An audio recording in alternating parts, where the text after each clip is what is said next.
Setelah proses ini selesai, proses ini berakhir, klien saya berjanji bersama-sama dengan saya itu kemungkinan akan...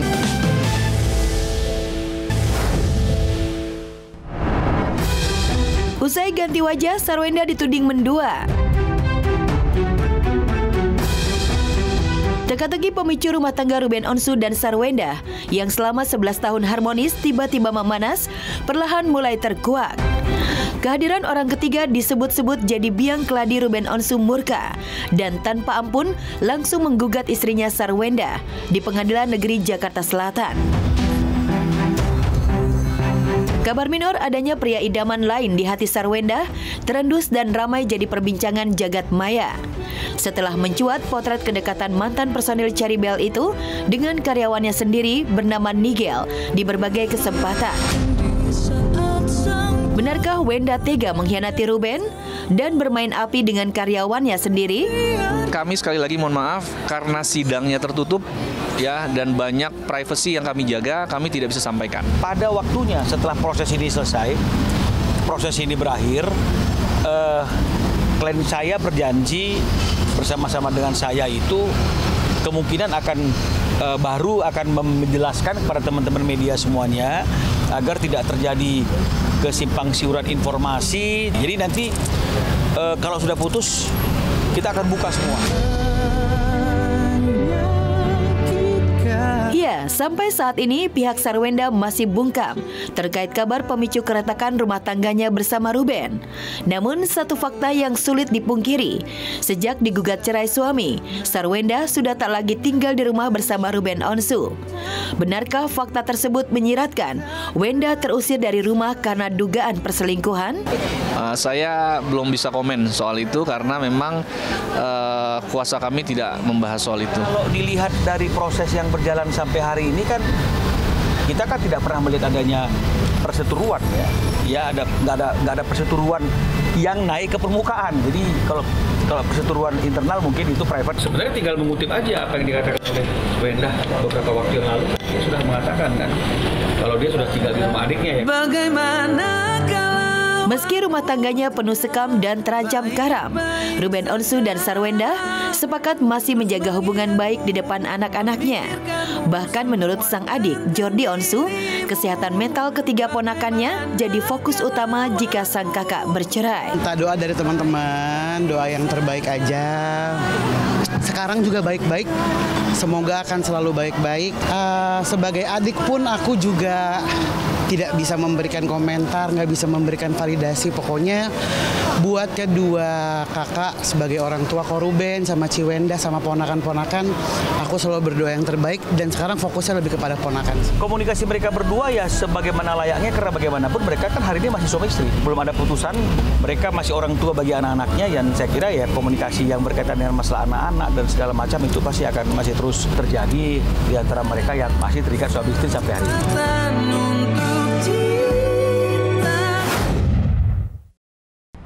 Celutukan Ayu Ting Ting soal biaya keponakan viral, Umi Kalsum bela mantu. Enak dia mah tinggal ngelahirin doang, yang ngebesarin kan gue. Iya. Bu Ayu Ting Ting tiba-tiba curcol gitu. Ia bilang kalau dirinya lah yang membiayai keponakan-keponakannya. Iya, diketahui saat ini Ayu punya 2 orang keponakan, perempuan dan laki-laki yang merupakan anak dari adiknya Syifa. Alhamdulillah, ya Allah, merasa kayak punya anak lagi, ada anak kecil lagi di rumah. Apa di sini? Enggak, udah minum kok itu. Ngakin, ini dia punya burung nih pasti. Mikir dong, nah ini kan lagi kisus. Bahkan usai melahirkan anak keduanya pada Juli 2024 lalu, Ayu tampak antusias membelikan segala perlengkapan baby untuk sang keponakan laki-lakinya yang diberi nama Rayas itu. Dan saat Rayas hadir, semua keluarga pun menyambut kelahirannya dengan bahagia. Pasalnya, cucu laki-laki emang yang ditunggu-tunggu oleh Ibu Ayu, Umi Kalsum. Lagi membeli sesuatu untuk saya yang paling tertinggi di keluarga Haji Abdul Razak. Oh, ayah mah kalau mau bayi nomor 1 dia mah nggak boleh sembarangan. Bersih, nggak boleh ada yang kotor. Masuk juga masih pada cuci tangan, cuci kaki. Terus kalau misalnya udah lewat dari maghrib, harus pada di luar dulu, nggak boleh masuk. Tuh ayah, nunggu di luar dulu 10 menit, baru. Meski dengan nada bercanda, namun celetukan Ayu Ting Ting itu menjadi bola liar dan mendapat sorotan publik. Gak sedikit warganet menuding adik iparnya itu hanya numpang hidup pada Ayu Ting Ting. Karena itu, Umi Kalsum menyebut jika mantu kesayangannya itu bukan seorang pengangguran. Jalan mantu. Aku kesiangan olahraganya mantuku. Cari uang yang banyak, aku salah. Nah, usai viral, Ayu pun langsung mengklarifikasi dan menyebut jika adik iparnya memiliki pekerjaan.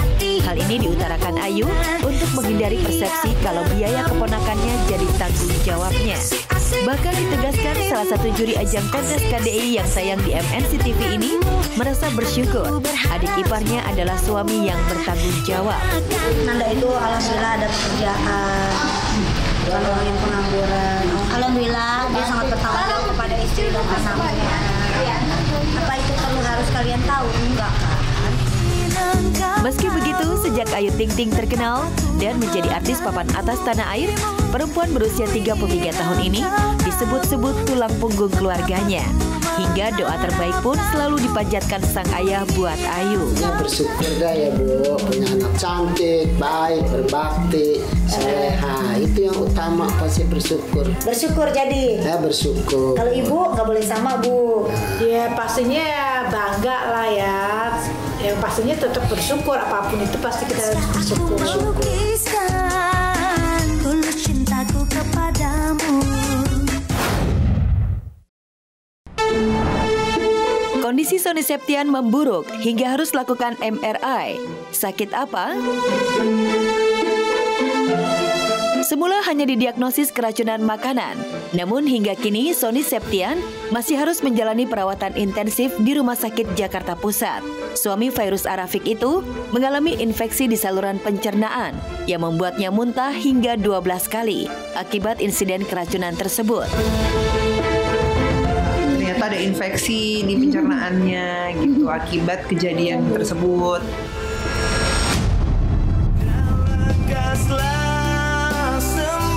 Selain itu, rupanya selama lebih dari 1 tahun ini, Sony kerap merasakan rasa sakit di bagian kepalanya.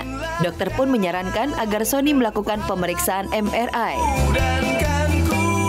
Muntahnya kan udah enggak, diarenya udah nggak ngilu-ngilu lagi, nggak terlalu ngilu badannya. Leher masih sakit, sama kepala sini masih suka sakit terus.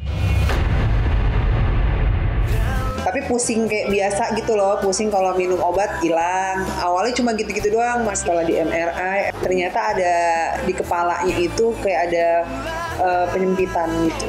Jadinya jadi lebih lama di sini karena memang masih tahap observasi. Terus juga mengenai tindakannya juga kan butuh proses tuh. Namun sayangnya, di tengah Sony sedang kesakitan, Fairuz justru mengalami ujian berat, di mana rumah sakit milik keluarga besar Arafik di kawasan Depok mengalami kebakaran hebat. Gitu, terus aku tiba-tiba dapet telepon kan, rumah sakit kebakaran. Aku shock tuh. Terus tiba-tiba sakit. Itu aja sih. Jadi ya aku pengen dia cepat sembuh aja gitu kan, kasihan gitu ngelihat dia yang tiduran kayak gitu tuh, kayak dia ngerasain sedihnya. Dia tuh tipe orang yang kayak nggak mau nyusahin orang.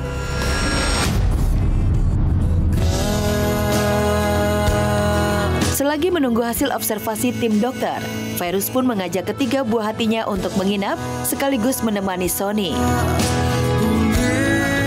Staycationnya di sini. Jadi bisa, semoga jadi penyakitnya disembuhin, semoga jadi sehat, infusnya nanti dicopot. Iya, rasanya ini serata sakit, serata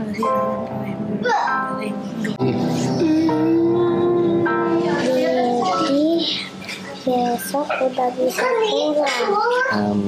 Lah dia tahu dedinya lagi sakit gitu. Kita kasih pengertian, abang sama kakak Ejes tuh ngerti sih gitu. Nanti ketemu lagi ya. Jadi juri kontes suara bintang, Iyeth Bustami tampil glamor ala Madam.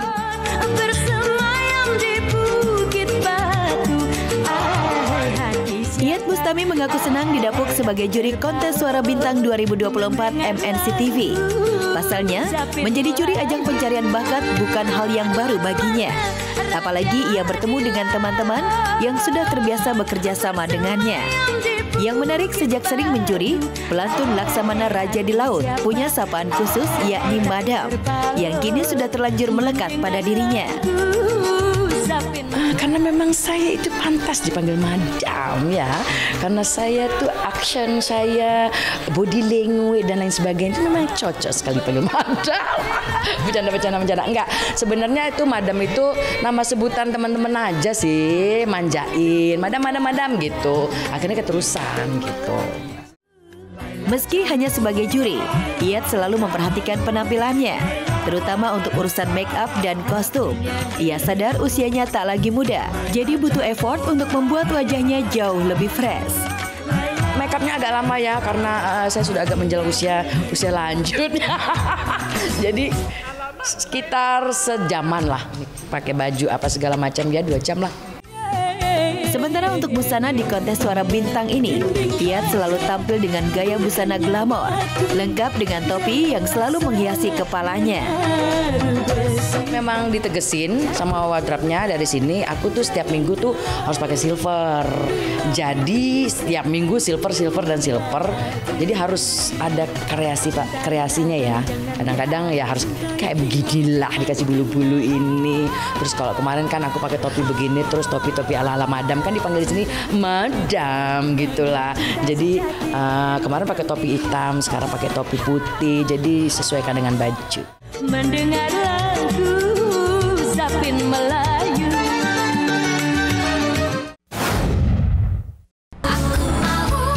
Celine Evangelista canggung sepanggung dengan mantan suami. Mantan suami istri Celine Evangelista dan Stephen William kembali dipertemukan dalam satu panggung yang sama. Namun keduanya bukan dipasangkan untuk beradu akting, melainkan sebagai MC dan narasumber. Celine nampak sedikit canggung saat harus menginterview mantan suaminya di atas panggung. Apalagi Dwi Andika sempat menggoda Celine. Gak usah dengan mantan, maksudnya profesional dengan semua orang aja ya. Namanya kita MC ya, kita harus nge-MC gitu. Kita harus mewawancarai ya, kita mewawancarai sama seperti Mbak. Misalnya Mbak mantannya Masnya gitu kan, jadi kan hal yang wajar aja untuk profesional gitu. Ya gitu, karena kebetulan memang kita di satu manajemen yang sama, dari satu PH yang sama, jadi pertemuan itu hal yang wajar aja.